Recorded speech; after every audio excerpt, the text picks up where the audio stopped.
Hace exactamente 60 años, el sábado 24 de abril de 1965, en la República Dominicana sucedió algo que era imposible de pensar en ese y cualquier otro momento de nuestra historia republicana. Que un capitán acompañado por un minúsculo núcleo de soldados de bajo rango apresaran a la plana mayor de las Fuerzas Armadas de este país, dando inicio así a la más auténtica y popular revolución caribeña en las últimas 6 décadas, la de abril de 1965. Inmediatamente, las ondas de amplitud modulada transmitidas desde lo que hoy es Radio Televisión Dominicana esparcieron bajo la aguda voz del futuro líder de masas del PRDismo la insubordinada noticia acompañada de las notas del himno revolucionario más icónico de la historia.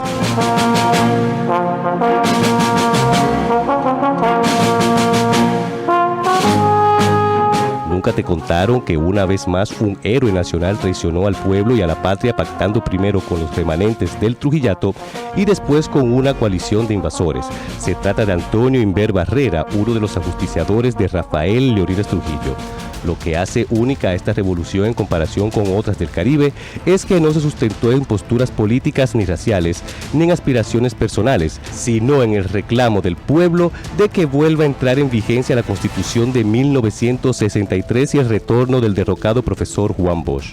A partir de ese 24 de abril se iniciaría la gesta más épica de la dominicanidad, en la cual se escribieron los nombres y las hazañas de otros héroes verdaderos y descampeadores quisqueyanos del calibre de Francisco Alberto Camaño, que nunca se amedrentaron pese a combatir primero contra el poder militar local y luego contra el imperio más poderoso, los Estados Unidos, quienes dejaron sus vidas en aras de mantener intacta la heroica y aguerrida soberanía de la República Dominicana.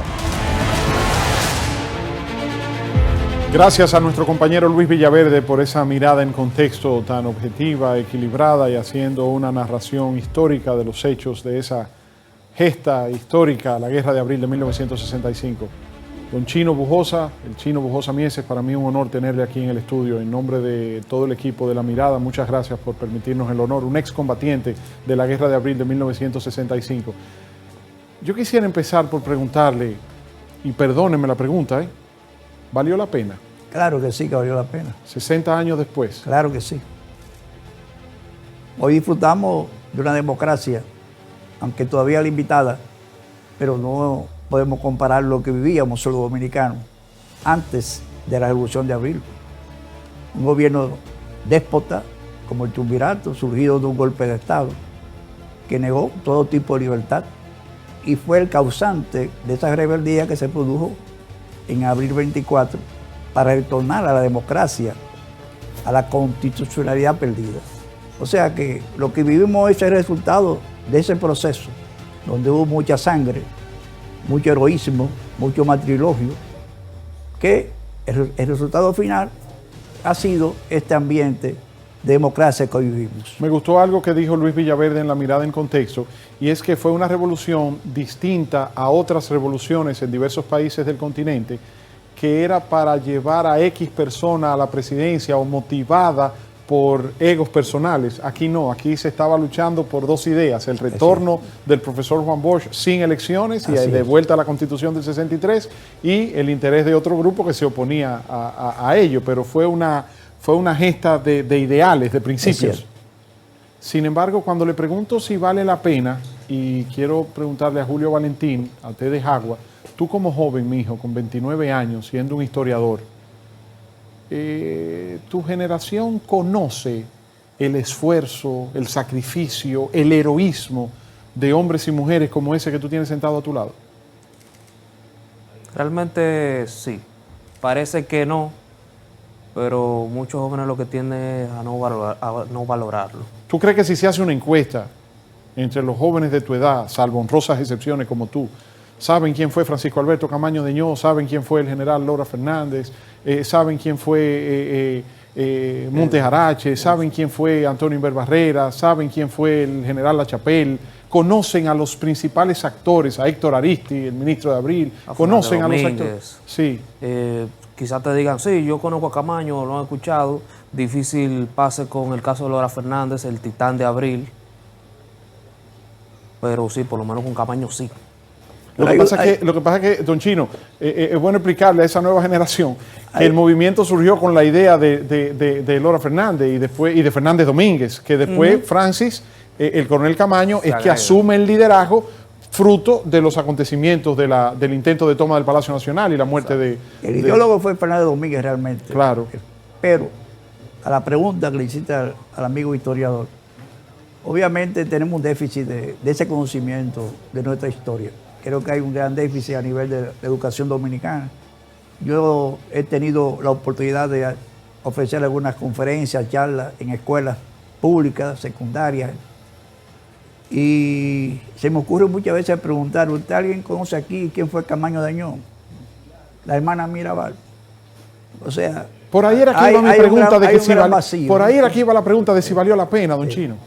Bueno, lo que pasa es que... No, yo sé, usted me va a decir que usted no lo hizo para buscar reconocimiento y que ustedes lucharon por los ideales que pensaban que era lo más conveniente en ese momento, pero es una falla de nosotros, es una falta de nosotros como nación, sí, no rendirle el tributo que ustedes se merecen. Porque los que han dirigido la educación dominicana tienen una estrategia de tratar de ocultar a la juventud presente, a la nueva generación, lo que fue esos episodios, ¿no?, heroicos de nuestra historia. Y muchos, inclusive profesores nuestros, no se interesan tampoco por tratar de orientar, educar, informar a sus alumnos sobre estos acontecimientos. Pero no es que está todo perdido, porque también me he encontrado en otro ambiente escolar donde sí he encontrado jóvenes que sí conocen la historia. Como el caso de Julio, con 29 años, claro. O sea que no todo está perdido. Yo quiero que tú sepas, Julio Valentín, hijo de una amiga a quien yo quiero mucho, pero mira, te dejagua, ese señor que tú tienes sentado ahí, porque la grandeza de los constitucionalistas, independientemente del bando por el que porque fue una división de la sociedad dominicana. Sí, claro. O sea, un grupo de dominicanos estaba a favor del retorno de Bosch sin elecciones. Correcto. Y otro grupo estaba opuesto a Bosch, sobre Correcto. Todo con la división dentro de las Fuerzas Armadas. Correcto. Pero independientemente de que tú estuvieras a favor de uno o en contra del otro, hay que reconocerle a esos constitucionalistas y a esos grandes hombres luchadores y mujeres también, que enfrentaron al ejército más poderoso del mundo en ese momento, que era los Estados Unidos, porque cuando fueron a la embajada y entonces ahí el embajador quiso conminar a que como que ellos eran que tenían que trazar la pauta de lo que se iba a hacer aquí, cogieron de ahí para el puente y dijeron no, espérense un momentico, que aquí nosotros no vamos a hacer lo que ustedes quieran. Ahora, quien sí valora y quien sí reconoce es el general Damián Arias Matos, ex general y escritor, historiador, porque a usted sí le interesa el tema y le ha dado seguimiento al tema. Buenas noches, general. ¿Cómo está usted? Buenas noches, Víctor. Buenas noches, amigos televidentes. Buenas noches a don Chino Bujosa y al joven Valentín. Fíjense, a los 60 años de esa gesta patriótica, porque el verdadero, para mí me parece, el verdadero autor, el verdadero héroe, fue el pueblo dominicano. Otra tesis que tengo, que no necesariamente deben compartir conmigo mis contertulios ni nadie, es que la revolución de abril, que no fue una revolución, sino una guerra patria con un origen por luchas intestinas, con la base en el retorno a la constitucionalidad. El pedimento era que se permitiera el regreso de Juan Bosch a acabar su periodo constitucional por el cual fue electo el 20 de diciembre de 1962. Para mí, ese evento que lo demarca, me parece que erróneamente o intencionalmente erróneo, entre el sábado 24 de abril del 65 y el día 3 de septiembre, para mí ahí se desconocen algunas cosas. Se sabe que la lucha patria, los escenarios violentos, residieron en la capital y mayormente en lo llamada Ciudad Nueva y en la zona constitucionalista. Y en San Francisco, no sé si don Chino tiene ese dato o si lo comparte conmigo, que en San Francisco fue el otro punto donde hubo enfrentamiento. Por supuesto, sacando, sin hacer mención entonces, de los hechos, que no fue una batalla, los hechos del Hotel Matún en Santiago. 19 de diciembre. Exacto. Eso fue, Víctor y amigos televidentes, una forma de purgar un proceso histórico que habíamos vivido de casi 31 años con un hombre que era ley, batuta y constitución y que estaba por encima de los presidentes porque tuvo 4 presidentes gomígrafos. Entonces, nuestra transición hacia la democracia ha sido muy traumática. Recuerden que Bosch llama a su propio derrocamiento, lo llama una arritmia histórica. ¿Por qué? Porque lo lógico es que saliendo de una dictadura o de una democradura o de una dicta blanda, pues pasásemos a un régimen de representatividad democrática.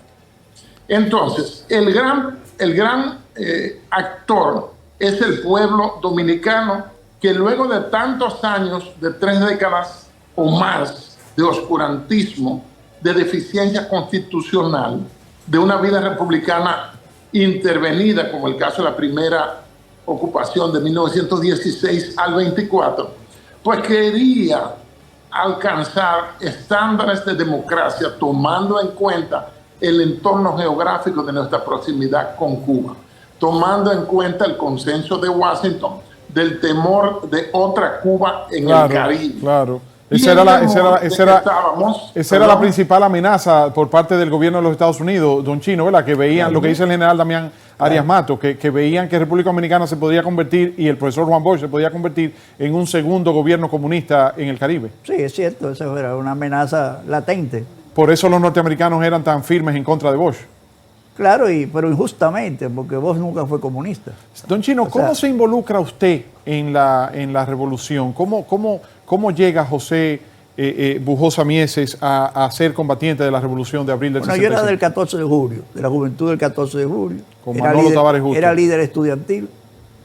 Y en esos términos concretos de mi responsabilidad política, yo era de los jóvenes que aspiraba a un cambio, estaba en contra de toda esta injusticia, toda esta represión, toda esta falta de libertad. Y obviamente cuando un soñador de una revolución, que uno se inspiraba más en la lectura de las grandes revoluciones del mundo. Usted, don Leandro, Manolo. Bolchevique y todas esas grandes revoluciones. La revolución cubana fue impactante en lo que fue la juventud de entonces. Y en ese término se produce el estallido el 24 de abril. Cuando yo me voy a la calle, mi madre me para. Pero perdóneme, don Chino, ustedes estaban descabezados en ese momento porque ya había muerto Manolo en la Manaclas. Pero yo era miembro del comité federativo. Y además, perdóneme. El 14 de junio, oye. Y además el 14 de junio y el profesor Juan Bosch no era que se llevaban muy bien, que digamos. El 14 de junio, después de la muerte de Manolo, cayó una gran crisis, claro, un gran descenso en su dinámica revolucionaria. Y se creó lo que fue un comité ejecutivo federativo, donde estaban representados los estudiantes, los sindicalistas, los profesionales, etc. ¿Y usted como líder era de la parte, juventud? como líder estudiantil, Juan Mori Germán, Amin Abel, ese grupo, estábamos representados ahí. Y el 14 de junio le llegaban las informaciones a ese comité de que había una conspiración, pero el trauma que produjo el crimen de Manolo, obviamente condujo a muchos catorcistas a no creer en los guardias, le temían a los guardias. Y en ese sentido, por la herencia del trujillismo, había un sector del 14 de junio que no creía que esa conspiración de los cuarteles podría tener un resultado favorable a los revolucionarios. O sea, veía también la sombra de lo que pasó en Manacles y todo ese tipo de cosas.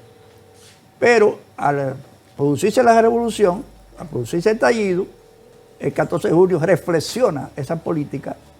Y aunque estuvo un poco lento, no fue del mismo 24 de abril que bajó la línea de todos los compañeros a integrarse a la revolución, pero cuando ya asume el compromiso de la revolución, se convierte en uno de los partidos de mayor presencia, de mayor vanguardia en ese proceso revolucionario.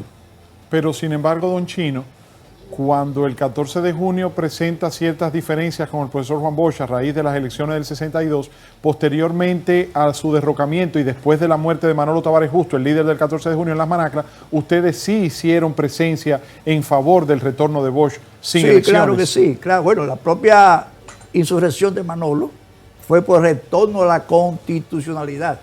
No era para instalar un gobierno comunista ni ese tipo de cosas.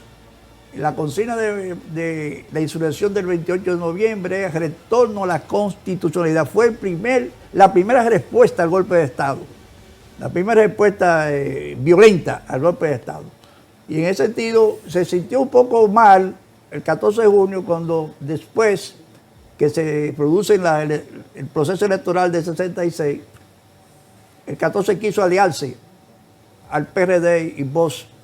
Sí. Parece que con la situación que vivió de acusación de comunista que le hicieron todos sus contrarios, sus enemigos, temía que si se aliaba el 14 de junio le iba a dar cierta justificación a esa acusación.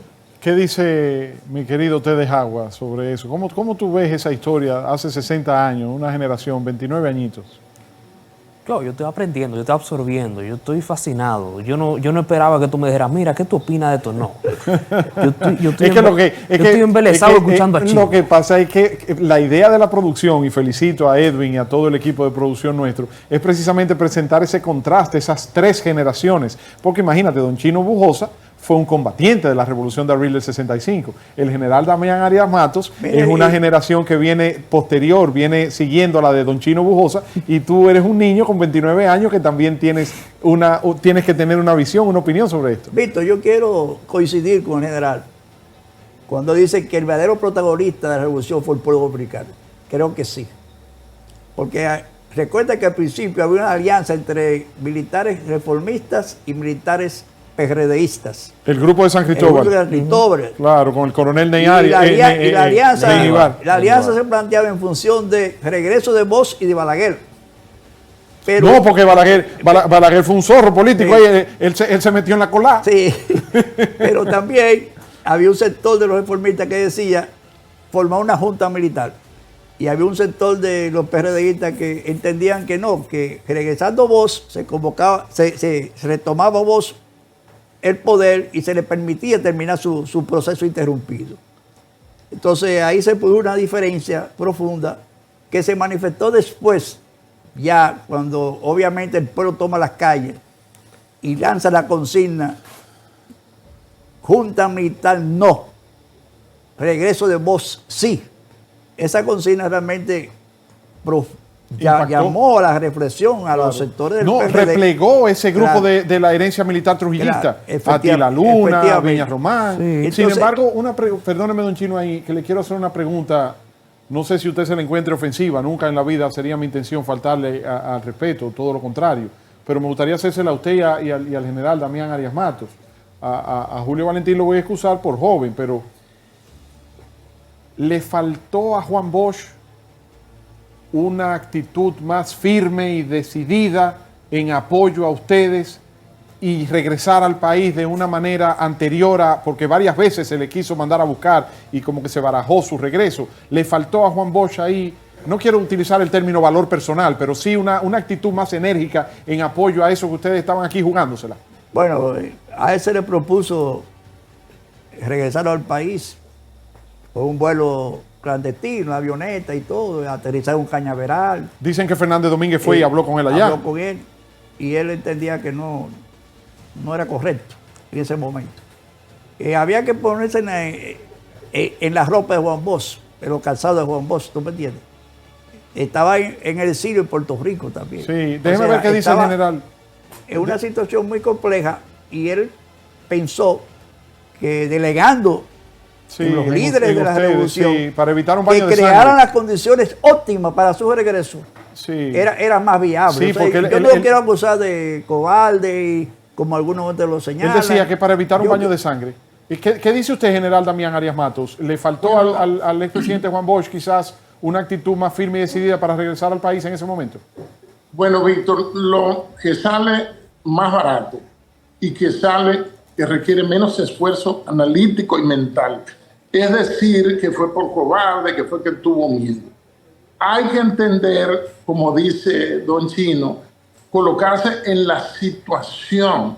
Él estaba en ese cruce de caminos históricos. Regreso a Santo Domingo con los riesgos que eso implica, o me quedo por aquí o iría a regresar después cuando las cosas se resolvieran.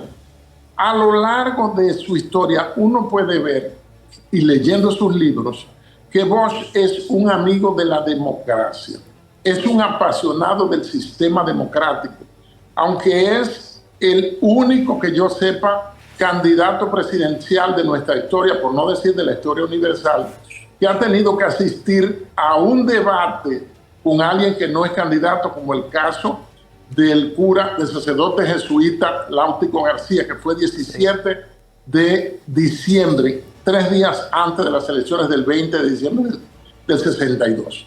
Él mostró hasta sus últimos años su vocación democrática, pero democracia significa que hay derechos. Pero sin democracia, embargo, perdóneme, que hay un imperio de la ley. Pero Balaguer, y no quiero que usted vaya a pensar que lo digo por mis genes balagueristas, pero Balaguer se coló, don Chino, general. O sea, Balaguer no era que estaba en el lío, pero llegó al país primero que Juan Bosch y aprovechó la enfermedad de su mamá. O sea, sí, sobre la base de la enfermedad de doña Celí vino al país. Y ojo con algo que quizás algunos no saben, le dio un ultimátum a Inver Barreras, que era en ese momento presidente del gobierno de reconstrucción del otro lado de Camaño, y le dijo: si no me deja quedarme en el país, ya tengo mi casa para irme para la zona constitucionalista. Lo que pasa es que vos también tenías respaldo de Estados Unidos.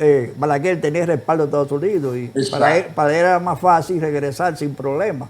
Y además tenía el respaldo del sector ese disidente de la conjura inicial que propiciaba su regreso y una junta militar. O sea, él no vino huérfano. Balaguer vino realmente con cierto apoyo que le garantizaba lo que finalmente sucedió. Lo que no tenía Juan Bosch. Mi hijo, dime, háblame, que no te me quedes callado, no te me dejes intimidar aquí de todos generales, pero por favor, dime tú. Y quizá hable un poco fuerte. Dime, sigue. Porque... Dime, sigue, no importa, sigue. El gobierno de Juan Bosch, desde que ganó, es un gobierno que ciertos grupos de poder nunca quisieron. O sea, ¿quién mató al general Rodríguez Reyes? ¿Alguien se ha hecho esa pregunta bien? Porque, y no la voy a responder porque no puedo. ¿Quién mató realmente al general Rodríguez Reyes? Supone que era el hombre fuerte para cuidar a Bosch cuando Bosch subiera. ¿Y qué pasa? El futuro secretario de la Fuerza Armada. El futuro secretario de la Fuerza Armada muere misteriosamente en una contienda con unos campesinos con palo y con piedra. Claro. ¿Qué pasó ahí? Claro, en Palmasola. Desde ahí se viene conjurando el golpe a ese señor. Que viva, me acordé del merenguito, que viva papá Liborio. Don Chino, general, a propósito de eso que dice mi querido T. de Jagua,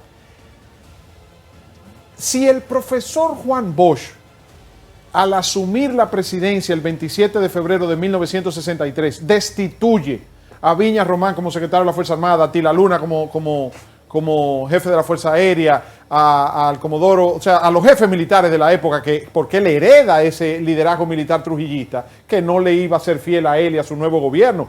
¿Se hubiese evitado la guerra de abril del 65? Yo creo que sí. Yo creo que ahí Bosch actuó con cierta debilidad. Él debió asumir lo que hizo Guzmán. Claro. Que destituyó a todos los generales balagueristas en ese tiempo. Menos a Milo, que lo dejó de canciller. Y en ese marco yo creo que Bosch le faltó esa situación. Quizás él también, porque había que ponerse en el contexto de la época de la Guerra Fría que se vivía, y en el momento que Bosch asume el poder, donde todavía las fuerzas que lo rodean no son de su confianza, pero tienen el poder detrás de personas que, si destituían a ese general, quizás podía pensar que se podía provocar una conjura militar más rápido que lo que se esperó para el 24 de abril. O sea, una situación muy compleja. Bosch heredó una situación, primero, procedente de una tiranía de 31 años, y segundo, un gobierno de inestabilidad política que dio un resultado de una elección donde él salió ganador, pero todavía estaban los residuos de ese pasado que todavía estaba vigente. Y había que colocarse, vuelvo y repito, en los zapatos de Bosch, porque fue una situación bastante compleja desde el punto de vista de cómo él podía manejarse del poder. Dentro de ese contexto de Guerra Fría, de de toda esa situación que nos rodeaba. Le tengo otra pregunta a Bucapié, como diría nuestro amigo en común, don Alvarito Arbelo. Don Alvarito quería mucho a don Chino Bujosa. General, le tengo una Bucapié a usted y al Chino Bujosa. Suerte. ¿Cómo pasa a la historia hoy, 60 años después? ¿Cómo lo analizan ustedes? La figura del coronel, en ese momento, después teniente general, ex secretario de Estado de las Fuerzas Armadas, don Elías Wessing y Wessing. Bueno. Fíjense, don Elías Wessing y Wessing, general, que nadie lo puede señalar por un hecho de corrupción, represión sí, porque le envió una hilera de tanques desde el centro de enseñanza de las Fuerzas Armadas de 1 kilómetro de largo a tapar el único puente que había para dividir la capital clásica con la zona oriental. Yo tenía 7 años en ese tiempo y la imagen más vívida que conservo en mi memoria fue ver aviones que después me enteré que eran Mustang P-51 bombardeando la capital, porque cuando eso en el Sánchez Osama ni en Alma Rosa había una sola torre. Entonces, ese señor fue el que se puso del lado, Wessing se autoasciende a general, es el hombre que se pone del lado de los norteamericanos. Pedro Bartolomé Benoit, un teniente coronel de la Fuerza Aérea que no tenía mando alguno, sino que era de los técnicos, es el hombre que autoriza la entrada de la disfrazada Fuerza Interamericana de Paz, que fueron los Marines comandados por el general Bruce Palmer, y que pusieron a un brasileño llamado Hugo Panasco Albín para encabezar las tropas. Entonces, ese legado que dejó Wessing, que el mismo Balaguer, que lo presentó ante la prensa como un conspirador impenitente en el 71, 72, por ahí. No, en el 73. A un cargo diplomático. No, lo sacó del país, lo deportó. Lo exilió. Pues luego lo restauró su figura cuando lo nombró secretario de la Fuerza Armada. Sí, pero acuérdese que después fue candidato a la vicepresidencia del Acuerdo de Santiago con don Antonio en el 74. Exactamente. Pero después, las cosas de la vida. Después Balaguer gana la presidencia de la República en el 86 gracias a los votos del Partido Quisqueyano Demócrata, que fue el partido fundado, el de La Palma el de la Mate Plátano. Es un personaje muy controversial porque el único dominicano que ha salido en la portada de la revista Times. De la revista Times. En ese proceso de transición, después de la caída de Trujillo, Wessing era parte de los militares que propiciaba realmente una salida democrática. Y era, en ese sentido, aliado a Rafael Fernández Domínguez, a ese grupo de generales. Al principio. Él al principio lo es. O sea, después, en abril, cuando explota la revolución, yo tengo una versión de Inver Barrera, que dice que él asumió el gobierno de reconstrucción nacional porque Wessing cerró la situación cuando se negó a llegar a un acuerdo para los militares. Pero don Edwin, que interrumpa don Chino, perdóneme, me piden que le interrumpa para que pasemos a ver una encuesta, y perdóneme porque me interesa ese punto, pero me pide el productor que pasemos a ver una encuesta. No le va a gustar, salimos a preguntarle a la gente que si sabe qué se conmemora hoy. Le adelanto que no le va a gustar. Salimos, una cámara de Radio Televisión Dominicana salió a la calle a preguntarle a la gente de qué se conmemora hoy. Por favor, agárrese bien en la silla. Miren la respuesta.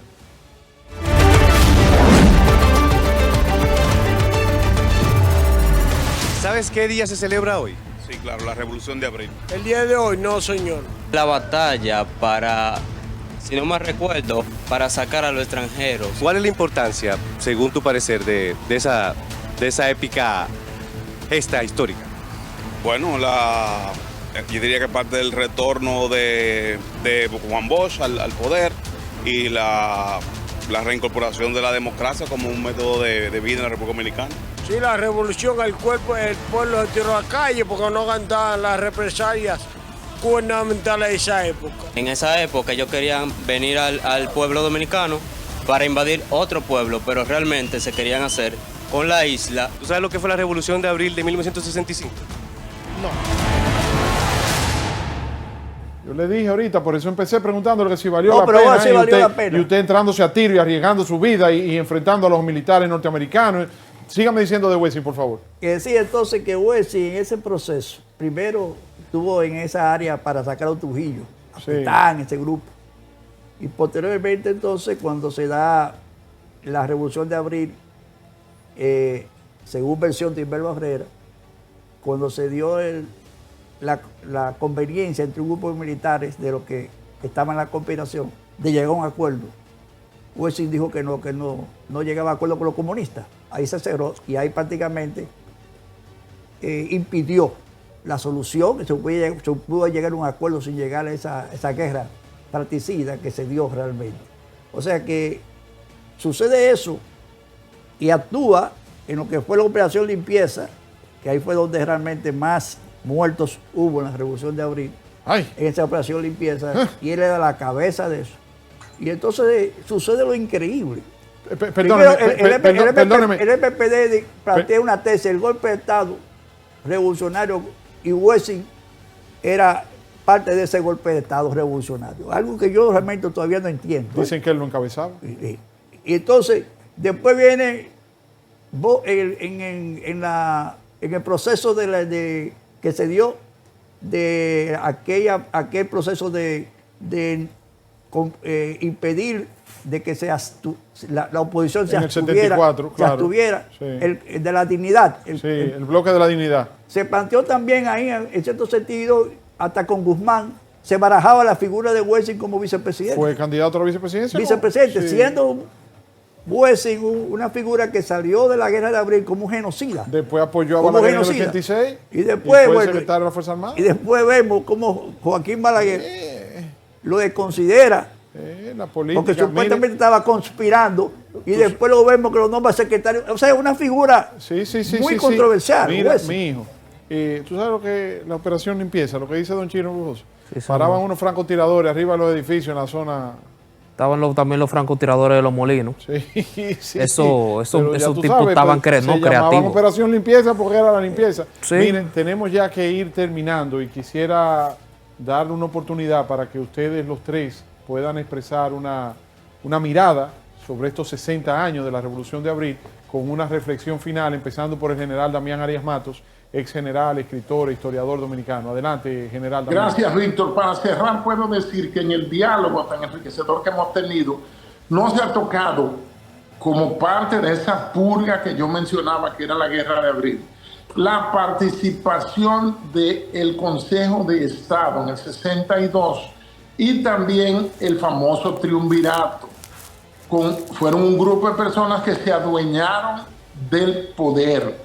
Recuérdese en un artículo que estuve leyendo de don Chino en Acento, una entrevista a Héctor Aristi, que decía que Camaño fue llamado para que Donald Rick Cabral le entregara el poder en el palacio. Ahora bien, en la entrevista que hiciste en La Mirada, se nota que mientras más jóvenes tienen menos conocimiento de la historia, claro, pero no todo está perdido. Claro. Bueno, muchísimas gracias, general Damián Arias Matos, ex general, historiador y escritor. Para respetar los rangos, vamos a dejar a don Chino de último. Okay. Julio Valentín, @tdejagua. Mi reflexión. Primero, gracias, Chino. Gracias por tu sacrificio. ¿Cómo que Chino y tú? Pero acá, muchachos. Pero, dígale usted, señor, don Chino. Oye, dile que gracias, Chino, tú. Dile que lo que también y machuca ahí, dile qué es lo que hay. Mire, don Chino, mire. Esto es increíble, señor, esta generación de hoy. Este muchacho diciéndole que Chino, tú a don Chino. Está bien, sigue, mijo, sigue. Gracias, don Chino, por su sacrificio. Ahora sí. Creo que la Guerra de Abril, creo que aprendimos la lección. Aprendimos la lección de no volver a matarnos entre nosotros. Creo que el dominicano ha evitado guerra a toda costa después de eso. Decía mi abuela que el dominicano no quiere saber de cosas, de guerra y de ciclón. Y que realmente las personas que lucharon ahí, yo nací con libertad, ellos no, ellos tuvieron que ganársela. Así mismo es, eso es lo mejor, así mismo es, mijo. Y yo creo que don Chino dice que valió la pena porque esa generación se sacrificó y se jugó la vida y muchos de ellos murieron y ofrecieron su sangre para que la generación como la tuya y la mía podamos haber nacido en algo que ellos no nacieron, sino que se lo ganaron. Gracias, por eso te admiro tanto y te quiero tanto, mi querido TDJagua. Muchas gracias. Don Chino Bujosa, antes de que usted cierre el programa y despida, gracias a Hilda Batista, que es una destacada colaboradora nuestra aquí en Radio Televisión Dominicana. Mire esa pantalla, mire lo que le tengo ahí. Mire lo que le tengo ahí. El equipo de producción, don Edwin. ¿Usted sabe quién es ese? Ese es don Chino Bujosa, ese es don José Bujosa Mies, ese que ustedes ven ahí con esos lentes y ese bigote, mírenlo ahí. Ese es el Chino Bujosa Mies. Esto es un hombre, esto es una leyenda que nosotros tenemos aquí. Me honro mucho, de verdad, en nombre de todo el equipo, de tenerle aquí. Para despedir, don Chino Bujosa Mies, excombatiente de la guerra. Repito que valió la pena cuando joven, como el compañero, usted sí lo puede tutear. Tiene realmente esas ideas, en cierto sentido, de conocimiento de nuestra historia. Y bueno, y ese sentimiento que ha reflejado en este momento que lo he visto, de un interés realmente, no solamente por la historia, sino para que nosotros aprendamos de esa experiencia, de ese pasado, y le demos realmente el valor que se merece. Y si hoy hay jóvenes que no entienden, no conocen lo que fue una fecha como hoy, la culpa es de quienes han dirigido al país, que no se han aliado a intereses que quieren ocultar, que el pueblo olvide realmente ese pasado, donde puede encontrar mucha sabiduría y mucho conocimiento y mucha reflexión para tener un país mejor, más próspero y feliz, que es que todos aspiramos. Amén. Muchísimas gracias a don José Bujosa Mieses, al Chino Bujosa Mieses, un excombatiente de la Revolución de Abril de 1965. Mi respeto para usted, don Chino, y muchas gracias por haber aceptado nuestra invitación. Igualmente para usted, general Damián Arias Mato. Usted no hay que darle las gracias, usted de la casa ya. Muchísimas gracias, general. Escritor, ex general de la Policía Nacional, historiador. Y para mi querido Julio Valentín, que nadie lo conoce como Julio Valentín, él es @tdejagua en las redes sociales, hijo de la magistrada Ana Andrea Villacamacho. Un fuerte abrazo a tu madre. Y tú sabes, mi hijo, que sigue así, que se te quiere. Señores, para despedir, le he pedido a nuestro productor Edwin que nos recuerde un poquito de una composición de don Aníbal de Peña. Está en YouTube, usted lo puede buscar también en YouTube, el himno de la Revolución de Abril de 1965, que fue compuesto por don Aníbal de Peña, y también recordar a don René Fortunato, un historiador que siempre también tiene a Abril, la trinchera del honor. Gracias, don Chino, gracias Tedejagua y gracias, general Damián. Ahora tenemos luna llena, vamos a tener un anuncio importante en luna llena, que es el anuncio de que a partir de este domingo vamos a tener una serie dramática. Hoy. Y el domingo, el estreno es hoy, pero en luna llena que va a estar el estreno. Hoy a las 10. Claro, sí, pero el estreno es a las 10, pero que es luna llena ahora que se baja. ¿Por qué tú me quieres cambiar la cosa? ¿Quieres que don Hugo Devana? Edwin, aquí está José Luis diciéndome la cosa al revés. Señores, quédense hoy el estreno, José Luis. ¿Por qué tú dices que el domingo? Es que hoy, José Luis, el estreno. Es en luna llena, pero es hoy, el estreno es hoy. Bye, bye. Señores, luna llena aquí. Queden con Dios y nos vemos mañana. Gracias.